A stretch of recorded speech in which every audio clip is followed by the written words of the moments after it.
Back to news TV 84 break तो बाद ਅਸੀਂ ਮੀਡੀਆ ਪਰਸਨੈਲਿਟੀ ਫਰਮ ਟੋਰਾਂਟੋ ਭਾਈ ਸੁਖਦੇਵ ਸਿੰਘ ਜੀ ਨਾਲ ਗੱਲਬਾਤ ਕਰਾਂਗੇ ਜਿਹੜੇ ਕਿ ਇਸ ਵੇਲੇ ਸਾਡੇ ਨਾਲ ਫੋਨ ਲਾਈਨ ਤੇ ਜੁੜ ਚੁੱਕੇ ਨੇ। ਜੀ ਵਾਹਿਗੁਰੂ ਜੀ ਕਾ ਖਾਲਸਾ ਵਾਹਿਗੁਰੂ ਜੀ ਕੀ ਫਤਿਹ। हाँ जी वाहिगुरू जी का खालसा वाहिगुरू जी की फतेह। जिन्ने भी दर्शक TV 84 देख रहे हैं सब ਨੂੰ ਧੰਨਵਾਦ ਜੀ। ਵੀਰ ਜੀ ਅੱਜ ਤੁਹਾਨੂੰ ਅਸੀਂ ਵੱਖ-ਵੱਖ ਮੁੱਦਿਆਂ ਦੇ ਉੱਪਰ ਗੱਲਬਾਤ ਕਰਾਂਗੇ। ਇੰਡੀਆ ਬਾਰੇ ਗੱਲਬਾਤ ਕਰਨ ਤੋਂ ਪਹਿਲਾਂ ਸਭ ਤੋਂ ਪਹਿਲਾਂ ਅਸੀਂ ਤੁਹਾਡੇ ਸ਼ਹਿਰ ਟੋਰਾਂਟੋ ਦੀ ਜਿਹੜੀ ਸਿਟੀ ਕਾਉਂਸਲ ਦੇ ਨਤੀਜੇ ਆ ਚੁੱਕੇ ਨੇ। ਇਸ ਵਾਰ ਬਹੁਤ ਸਾਰੇ ਸਿੱਖ ਉਮੀਦਵਾਰ ਵੀ ਖੜੇ ਹੋਏ ਸੀ, ਮੈਦਾਨ ਦੇ ਵਿੱਚ ਆਏ ਸੀਗੇ। ਸਾਡੇ ਸਰੋਤਿਆਂ ਨੂੰ ਦੱਸੋ ਕਿ ਇਹਨਾਂ ਦੇ ਚੋਣ ਨਤੀਜੇ ਕਿਵੇਂ ਰਹੇ।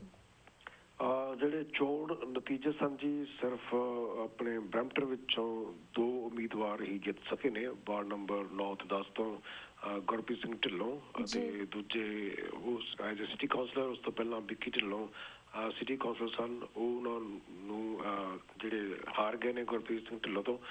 ਅਤੇ ਦੂਜੇ ਉਮੀਦਵਾਰ ਸਨ ਹਰਕੀਰਤ ਸਿੰਘ ਜਿਹੜੇ ਸਕੂਲ ਟਰਸਟੀ, ਉਹਨਾਂ ਨੇ ਜਿੱਤ ਪ੍ਰਾਪਤ ਕੀਤੀ ਆ।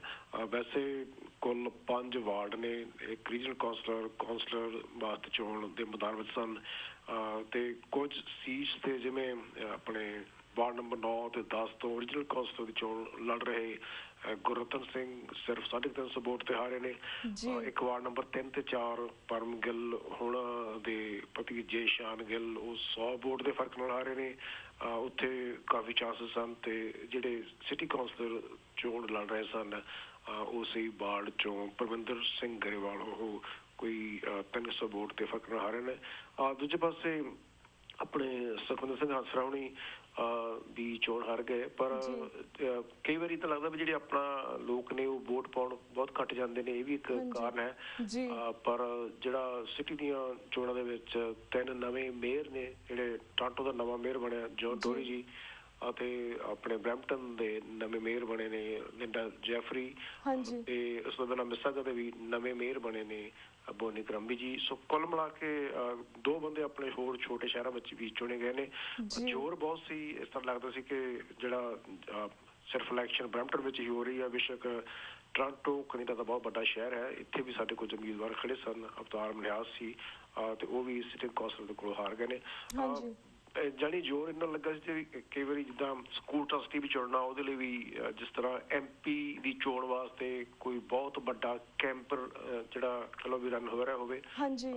ਦੂਜੇ ਪਾਸੇ ਹੰਸਰਾਣਾ ਤੇ ਬੇਟੇ ਹਰਪ੍ਰੀਤ ਸਿੰਘ ਹੰਸਰਾਣਾ ਨੇ ਵੀ ਵਧੀਆ ਕੈਂਪੇਨ ਰਨ ਕੀਤੀ ਹੈ। ਬੇਸ਼ੱਕ ਵੋਟਾਂ ਇੰਨੀਆਂ ਨਹੀਂ ਪਈਆਂ ਜਿੰਨੀ ਦੀ ਆਸ ਸੀ।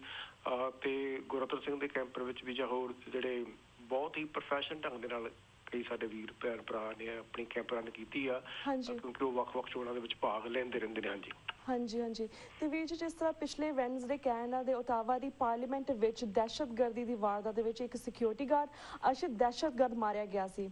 ਇਸ ਘਟਨਾ ਦਾ ਓਵਰਆਲ ਕੈਨੇਡੀਅਨ ਲੋਕਾਂ ਅਤੇ ਕੈਨੇਡਾ ਦੇ ਵਿੱਚ ਵਸਦੇ ਸਿੱਖਾਂ ਤੇ ਕੀ ਅਸਰ ਪਿਆ ਤੇ ਲੌਂਗ ਟਰਮ ਇਸ ਦੇ ਕੀ ਇਫੈਕਟਸ ਹੋਣਗੇ ਤੁਹਾਡੇ ਖਿਆਲ ਦੇ ਨਾਲ। ਕੱਲ ਜੀ ਜਿਹੜਾ ਕੋਰਪਲ ਨੇਥਨ ਸਰਿਲੋ ਦਾ ਫਿਊਨਰਲ ਸੀ ਸਾਨੂੰ ਵੀ ਜਾਣ ਦਾ ਮੌਕਾ ਮਿਲਿਆ। ਲੱਖਾਂ ਦੀ ਗਿਣਤੀ 'ਚ ਲੋਕਾਂ ਨੇ ਘਰ ਬੈਠ ਕੇ ਉਹ ਸਾਰਾ ਜਿਹੜਾ ਪ੍ਰੋਸੈਸ਼ਨ ਸੀ TV ਤੇ ਵੀ ਦੇਖਿਆ।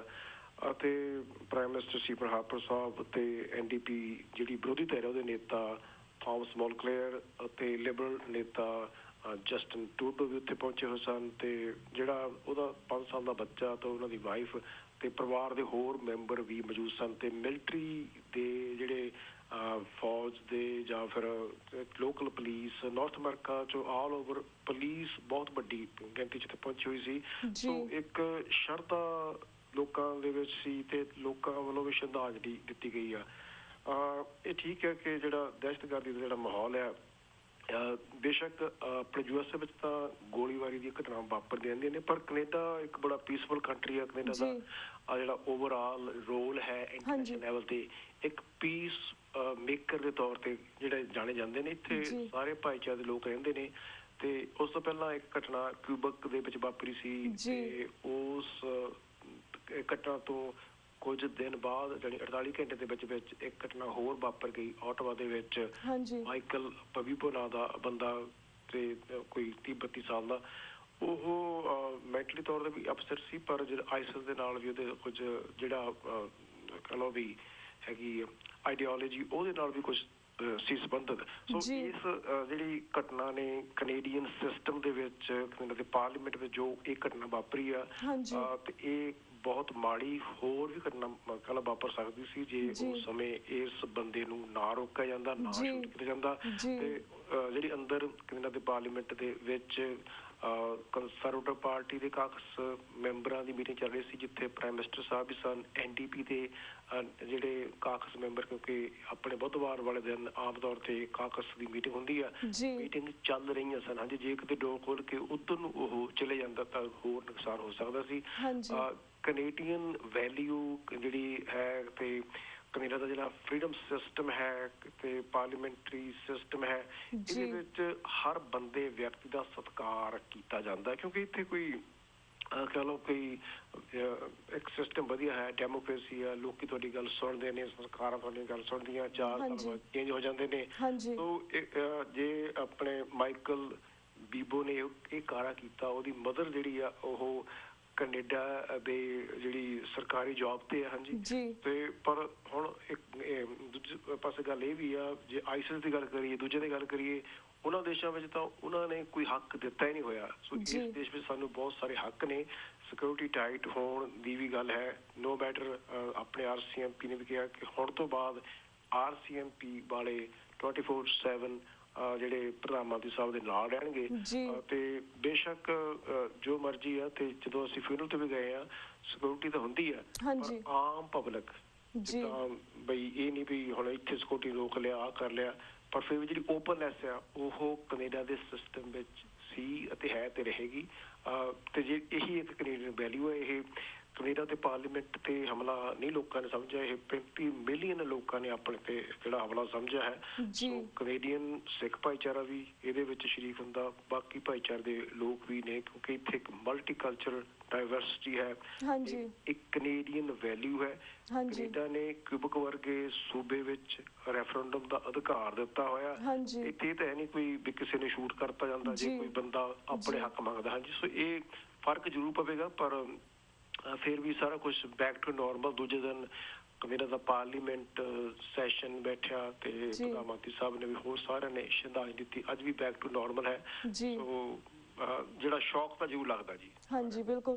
ਤੇ ਵੀਰ ਜੀ, ਸਾਡੇ ਕੋਲ 3-4 ਮਿੰਟ ਰਹਿ ਗਏ ਨੇ। ਐਟ ਦੀ ਐਂਡ ਅਸੀਂ ਨਵੰਬਰ 84 ਬਾਰੇ ਵੀ ਤੁਹਾਡੇ ਵਿਚਾਰ ਜਾਣਨੇ ਚਾਹਾਂਗੇ। ਜਿਸ ਤਰ੍ਹਾਂ ਨੰਬਰ 84 ਤੋਂ ਪਹਿਲਾਂ ਗੱਲਬਾਤ ਕਰਨ ਤੋਂ ਪਹਿਲਾਂ, ਜਿਸ ਤਰ੍ਹਾਂ 31 ਅਕਤੂਬਰ ਨੂੰ ਸ਼ਹੀਦ ਭਾਈ ਬੇਅੰਤ ਸਿੰਘ ਜੀ ਦਾ ਸ਼ਹੀਦੀ ਦਿਨ ਹੈ, ਐਂਡ ਉਹਨਾਂ ਦੀ ਸ਼ਹਾਦਤ ਬਾਰੇ ਤੁਸੀਂ ਕੀ ਕਹਿਣਾ ਚਾਹੋਗੇ? ਤੇ ਉਸ ਤੋਂ ਬਾਅਦ ਕਿਉਂਕਿ 3-4 ਮਹੀਨੇ ਤੁਸੀਂ ਨਵੰਬਰ 84 ਬਾਰੇ ਕੀ ਕਹਿਣਾ ਚਾਹੋਗੇ? ਜੀ, ਸਭ ਤੋਂ ਪਹਿਲਾਂ ਤਾਂ ਜਿਹੜੇ ਸ਼ਹੀਦ ਨੇ ਕੌਮ ਦਾ ਸਰਮਾਇਆ ਹੁੰਦੇ ਨੇ। ਸ਼ਹੀਦੀ ਕੀ ਜੋ ਮੌਤ ਹੈ, ਕੌਮ ਦੀ ਹਯਾਤ ਹੈ, ਹਯਾਤ ਤੋਂ ਹਯਾਤ ਹੈ, ਮੌਤ ਦਾ ਵੀ ਹਯਾਤ ਹੈ। ਇਹਦਾ ਸੰਬੰਧ ਸਿੱਧਾ ਅਕਾਲ ਤਖ਼ਤ ਸਾਹਿਬ ਦੇ ਹਮਲੇ ਦੇ ਨਾਲ ਹੈ, ਕਿਉਂਕਿ ਸ਼ਹੀਦਾਂ ਦੇ ਸਰਤਾਜ ਗੁਰੂ ਅਰਜਨ ਦੇਵ ਮਹਾਰਾਜ ਦੀ ਸ਼ਹਾਦਤ ਵਾਲੇ ਦਿਨ ਜਦੋਂ ਸੰਗਤਾਂ ਸ਼ਹੀਦੀ ਦਿਨ ਮਨਾ ਰਹੀਆਂ ਸਨ, ਉਸ ਦਿਨ ਭਾਰਤੀ ਜ਼ਾਲਮ ਸਰਕਾਰ ਤੇ ਜਿਹੜੇ ਇੰਦਰਾ ਗਾਂਧੀ ਨੇ ਹਮਲਾ ਕੀਤਾ ਗਿਆ ਦਰਬਾਰ ਸਾਹਿਬ ਤੇ, ਤੋਪਾਂ ਟੈਂਕਾਂ ਨਾਲ ਫੌਜ ਚਾੜ ਕੇ। ਸੋ ਉਸ ਹਮਲੇ ਨੇ ਭਾਈ ਬੇਅੰਤ ਸਿੰਘ ਨੂੰ, ਸਤਵੰਤ ਸਿੰਘ ਨੂੰ ਕਿਸ ਤਰ੍ਹਾਂ ਬਲੂੰਦਰਿਆ, ਸਮੁੱਚੀ ਕੌਮ ਨੂੰ ਬਲੂੰਦਰਿਆ। ਨੋ ਮੈਟਰ, ਕਿਉਂਕਿ ਇਹ ਇੱਕ ਬਹੁਤ ਵੱਡਾ ਸਾਡਾ ਇਹ ਸਾਡੇ ਲਈ ਸੁਪਰੀਮ ਹੈ। ਕੋਈ ਵੀ ਦੁਨੀਆ ਦੀ ਵੱਡੀ ਤੋਂ ਵੱਡੀ ਤਾਕਤ, ਕੋਈ ਰਾਜਾ, ਕੋਈ ਮਹਾਰਾਜਾ, ਕੋਈ ਡਿਕਟੇਟਰ ਦਰਬਾਰ ਸਾਹਿਬ ਤੇ ਹਮਲਾ ਕਰਕੇ ਫਿਰ ਬਚ ਨਹੀਂ ਸਕਦਾ। ਇੱਕ ਤਾਂ ਇਹ ਉਹਨਾਂ ਨੇ ਜਿਹੜਾ ਮੈਸੇਜ ਦਿੱਤਾ, ਸਿੱਖਾਂ ਦੀ ਜਿਹੜੀ ਮਾਨਸਿਕਤਾ ਪੂਰੀ ਤਰ੍ਹਾਂ ਝੰਜੋੜੀ ਗਈ ਸੀ। ਆਪਣੇ ਜਦੋਂ ਅਸੀਂ ਸੋਚਦੇ ਹਾਂ ਜਾਂ ਵਿਚਾਰਦੇ ਹਾਂ ਤਾਂ ਇੱਕ ਜਿਹੜਾ ਆਪਣੇ ਇੱਕ ਕਿਤਾਬ ਲਿਖੀ ਆ ਚਨਾਹ ਦੀ ਰਾਤ, ਤੇ ਹਰਿੰਦਰ ਸਿੰਘ ਮਹਿਬੂਬ ਨੇ ਲਿਖਿਆ ਕਿ ਜਦੋਂ ਅਕਾਲ ਤਖ਼ਤ ਦੇ ਖੰਡਰ ਰੋ ਬੇਅੰਤ ਨੇ ਦੇਖੇ, ਚੌਕੀ ਤੇ ਅਸਮਾਨ ਨੇ ਸਾਡੇ 3 ਸਦੀਆਂ ਦੇ ਲੇਖੇ, ਜ਼ੋਰ ਅਥਾਹ ਬਾਜ ਦੇ ਸੀਨੇ, ਚੀਰ ਮਿਆਰ ਜਾਂ ਉੱਡੇ, ਸਿਦਕ ਸ਼ਹੀਦਤਾ ਸਾਂਭ ਕੇ ਰੱਖੀ, ਸੁਬਕ ਸਮੇਂ ਦੀ ਰੇਖੇ।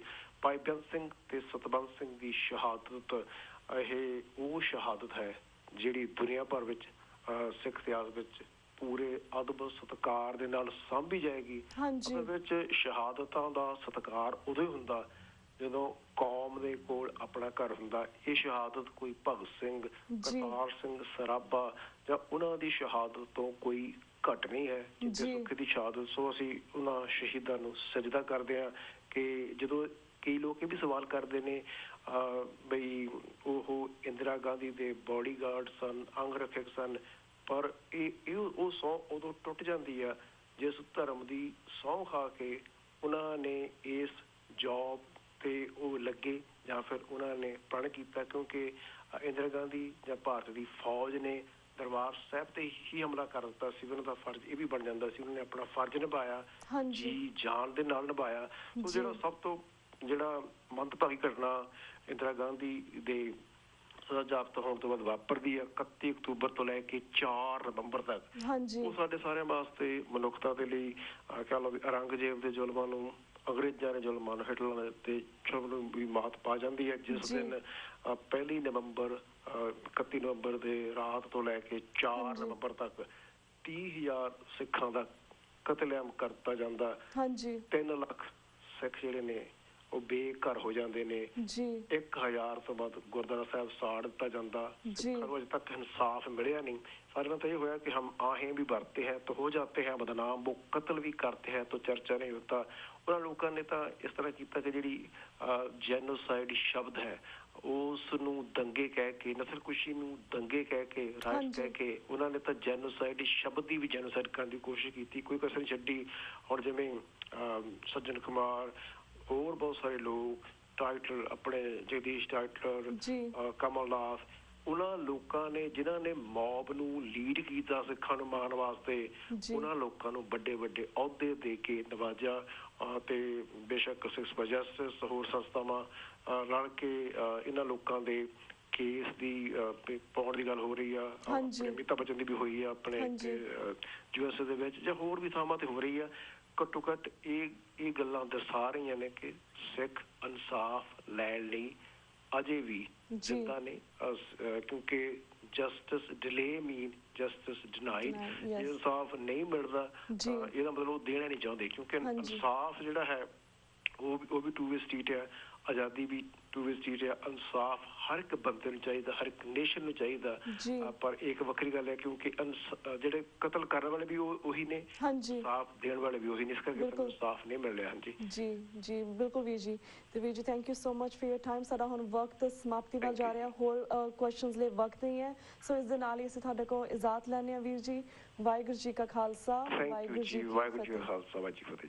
ਵਿਊਅਰਸ ਵਕਤ ਹੋ ਗਿਆ ਤੁਹਾਡੇ ਕੋਲ ਇਜਾਜ਼ਤ ਲੈਣ ਦਾ। ਕੱਲ੍ਹ ਨੂੰ ਮਿਲਾਂਗੇ ਸੇਮ ਟਾਈਮ ਸੇਮ ਸ਼ੋਅ ਤੇ। ਤਦ ਤੱਕ ਲਈ ਵਾਹਿਗੁਰੂ ਜੀ ਕਾ ਖਾਲਸਾ, ਵਾਹਿਗੁਰੂ ਜੀ ਕੀ ਫਤਿਹ।